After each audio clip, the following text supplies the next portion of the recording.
And the other thing you also told us too is don't make it about talking. Make it about comfortable, or instead of saying, oh, wow, you talked, it's, you must have felt really comfortable. And I took that to heart. It really, hearing those things and then being able to apply them, because the way that camp is set up to end a little earlier so you can go out and explore, taking full advantage of that and practicing with it fresh in your mind, there's no substitute for that. Yeah, no, thank you so much. Yeah, and I want our listeners to understand that comfort is the prerequisite, right? So you have to be comfortable. So that anxious shutdown look, no, you can't do much with that. So comfort's critical. And one of the reasons we talk about, oh, you must have been comfortable, because so many of these kids, Jenny, all they think about is talk, talk. You got to talk. When are you going to talk, talk, talk, talk? So we've got to break the cycle. It's not that we won't talk about talking when they're ready or where they are on the bridge. If they're verbal and they're talking, it's up. You've crossed the bridge. You're using your words. Of course, we talk about it, but we Right. can't focus just on it.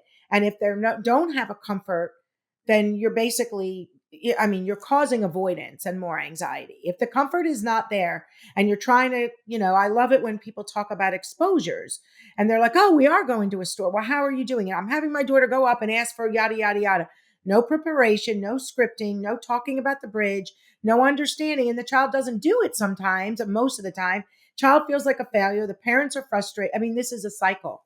The person that we had spoken to before we came to camp, and we had like a pre-meeting, had said, how big are the prizes when you get her to talk to someone at the store? And I said, oh, sometimes they got to be pretty big. He goes, the bigger the prizes, the more she's not ready to do that. That really clicked for me as well. So you were saying, go send them to the store and then you wonder why they're not doing it. She might just be scraping by to do it, but it doesn't mean she was ready for that. And you want them to be ready. So learning about the triggers was also huge for me. So the why isn't she speaking? And then there was also a really helpful video about background things like trouble with the bathroom, holding it in too much. Those things that you'd never think have anything to do with it. That I'm listening to this, calling my husband, oh, Jeff, this is, I feel like they watched a video of Emily's life and made this. And so connecting with that, also looking at the background stuff was big. So preparing her for the talk and where are you on the bridge, or where do you think you were on the bridge when this happened, was huge. But also remembering that the more I need to dangle the carrot, then she really needed to go back another step on the bridge. And then that's the goal. And that's where the feelings come into play, because if you see that she's like a 5 out of 5, and as a little boy said to me the other day, I'm 100. It's 100. Like, why would you want someone to push through to the point where they're fearful and terrified? Because fear begets fear. When you feel fear, you remember fear. And that's the comfort's critical, because if she can do something feeling comfortable, she's got more fuel to go to a little more uncomfortable, because you're going to be a little uncomfortable, right? But you don't want to be 100 out of 5. Right. Maybe a 3. You're going to be a little uncomfortable. Right. I mean, right. But because you can't always do things when it's a 0 scary, because there's no such thing. Life is about challenging yourself, but it's understanding what their challenges are and you listening and trusting your child, because that's important. And that's a whole thing in itself, when a child is always like, oh, I'm a 5 out of 5, 5 out of 5, 5 out of 5. When they're not, that just means the child feels pressure and they're telling their parent, I can't ever do it. Or the child that's like, it's a 0, it's a 0, it's a 0. And it's like, it's not a 0. That's them in denial and avoidance. So it's, how do you read these children to, guide them? And what do you need to do as a parent to change your ways and behaviors to support your child? Because they tell us everything, even without speaking, right? Yeah, that was something I learned at the center too. Right. How much was she telling me by not telling me anything in the moments where she couldn't speak? She was telling me something was wrong, but I didn't know what to ask and what to look for. Look, listen, and learn. Unspoken words, right? That's why this podcast is called Unspoken Words. Yeah. Because they tell us everything that we need to know. We just have to to be wise and understand. And I love it. I mean, you've shared so many wonderful, wonderful things. I just love it. So tell me, there must be moments still that she feels some anxiety. And I mean, everybody does. We do, you do, I do. So tell me about like is I guess her social communication, she's there, but does she manifest like some social anxiety? I mean, she must still have some symptoms of that. She certainly does. For example, she had a piano recital in a room she'd never been in. She'd never seen this place before. It was all the families are there. It's up on a stage. There's definitely some anxiety there for both of us. I wouldn't expect it to be different, but she was able to talk about it and say, Mom, I am so nervous. I'm going to do it, but I'm so nervous. And her piano teacher couldn't be kinder and more understanding, said, I'm going to sit next to you on the bench if you want to, so that she felt like she had someone there. And then the piano teacher got up and left after she started playing because she was fine. But she was able to say where she was. And she said, I'm feeling, I don't remember exactly what number she said, but it was a higher number. And I said, okay, well, what can take it down? And she said, I think I just got to get up there and do it. I don't know I can take it down. But so she was able to say, yeah, I'm going to have anxiety. It's going to be hard, but I'm going to have to do it eventually at some point. And I had even said, not to enable, but I said, you can talk to her about changing the order, maybe what's going to make you more comfortable to do it. And she said, I think I just got to do it, Mom. But I'm sorry, it's the bell ringing at work. She said, I just got to get up there and do it, Mom. And she did great. She did great. She got up, she bowed, and now she's looking forward to the next one. So there's times where she said, I'm nervous before a dance recital even, or any other kind of thing. She'll recognize it. She'll state, I am nervous, but I'm just gonna go for it. And so she's learning that it doesn't mean she can't do it because she's nervous. It's just a part of a feeling that comes with the package. And when you're all done, you can look back on it that it's another thing you did. But that's her wisdom. That's not mine. She's the one who started to say it. Wow, she's really, incredible. One of the reasons I brought that up is for our listeners to understand we're not eradicating anxiety.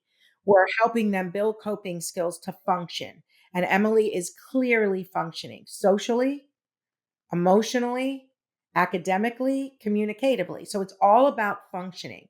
When you need a lot more of support and more support is when you're not functioning in a specific area. And so, yes, you're going to feel anxiety. You're going to feel sad some days. I mean, we're humans. So you're not eradicating it, and it's not necessarily shifting to something else, because somebody might say, well, it's going to shift somewhere else. No, not necessarily. It's about building the coping skills and understanding yourself and knowing how to, whether it's bridge down, but be able to cope through it. Like you said, do you need someone to sit with you? Maybe change the order. Nothing wrong with that. Because most of the time, like what you're experiencing with your daughter, they realize, nah, I don't need it. Because she's gained so much control over herself. She realizes, you know what? I can do this. And maybe without realizing it, she was like a 3 or a 4 and realized I can push myself when it's a 3 or a 4. But when I feel that 5, maybe I need to do X, Y, and Z in that situation. Do you see what I mean? Absolutely. You're saying you can still do it. You just might have to find a different way to do it. Yeah, exactly. A little bit of a little divert to the left and a little right here and there. And as adults without selective mutism, we need that adjustment as well. Absolutely. So why not give her that freedom? No, for sure. No, I thank you so much. I mean, this has been wonderful. And I love so many of the pearls that you gave throughout. And I know our listeners will appreciate it. Are there any like last minute comments you want to make? I'm just so happy we did it. If somebody is contemplating it, just do it. You'll never regret it. And for some people, I understand it could be cost prohibitive. But I understand that if they reach out, just like we said before about doing it and finding a way that works for you to be able to do it, it's the best investment anyone can make, because it wasn't just about her. Our whole family. I mean, she's closer with her brother because he's more understanding of her now. She's closer with her friendships. She was able to even communicate to her friends. At the end of last year, there was some kind of a fun games day in school that got a little competitive for everybody. And there was some friendship fight that occurred. And she decided to sit with her teacher and talk to them about it. Got loud, it got hot, it got crowded. And I shut down a little bit because her friends didn't understand her shutdown and what that looked like, because they had met her after she had come so far. But it encouraged her to be honest and open and vulnerable with her friends and say, listen, this is what happened to me. I was not really aware either until I went home and reflected a little bit. But this is what I need from you. If I ever fall into that pit again, as my friends, I might need you to remind me to take a break, or we'll talk about it later. And then they opened up to her about their feelings and some of the things that bother them about themselves or trouble they have, and what can she do as a friend, and turned into this beautiful conversation they had. So her self-awareness that she got from camp, the confidence that she got to express her to other people what she goes through, it wasn't even something she's embarrassed about or wants to hide. She actually was upset that I'm on the podcast and not her when I told her about it. I want to talk about it, Mom. She's so proud of how far she's come, because really, as a baby, she was born and just would see new faces and not react at all. It wasn't anything that happened. There wasn't a trigger. It was just, that's how she always was. And to come as far as she has from her always being like this was a miracle. So Jenny, no, this is great. And I'm glad you shared all that you shared, about your experience and about how she's doing. First of all, she can be on our panel virtually. So I'll tell Lisa Marie to reach out to you. And for listeners that are considering possibility of going to Communicamp, we do offer a pretty hefty sliding fee scale for those in need. So we don't want finances to get in the way. And I wish we could do it all for nothing, but until someone can pay for the school and the staff, right? And I mean, you got to right. If you think about all the staff that you have and the facility and all of that, I mean, it's clearly not this whole like extra that's going to something they can't see. It is. No, for sure. But I want our listeners to know, because there are families that, gosh, I'd like to go, but I can't afford it. And honestly, if you qualify, which most do, if they're really like, we don't want anyone to struggle, right? Absolutely. Whatever we can to help a family attend, for sure. And we offer some grants and scholarships. Right. And I remembered that. And then that's why I said, I'm sure there's a way that just how being nervous and you don't want to do something because you're nervous, but we can make this work. Yeah. I know that the Smart Center will help people make it work. Yeah, we do our best to help families, but I'm excited. I'm hoping that Emily can either come to camp with you or be on the panel virtually, because families would love to hear from her, and it would give her such confidence to know she can do that now. But if she comes to camp, she can work with the little kids, read them stories, play games. I don't know how far are you from Philly? We're about 2 hours. Okay, well, maybe you'll come one day. I would love to come back. It really was great, and to come back on the other side of it exactly. It's just so that other parents can see there's another side. Yes, there is absolutely another side, and there you guys are.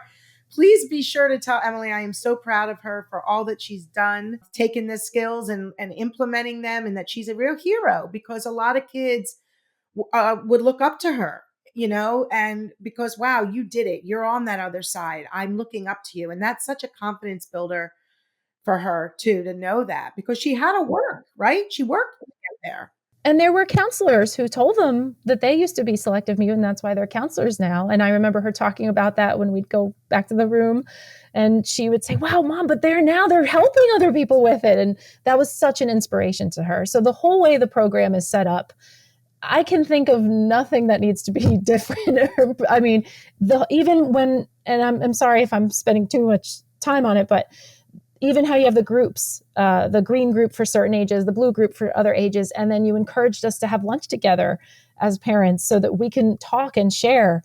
That was also life-changing to hear, we've all had the same experience. Okay, well, now what can we do? And then when we got to talk in those groups, that's what made it more comfortable to reach out to the other mom and say, let's take them out to dinner tonight and have them practice together.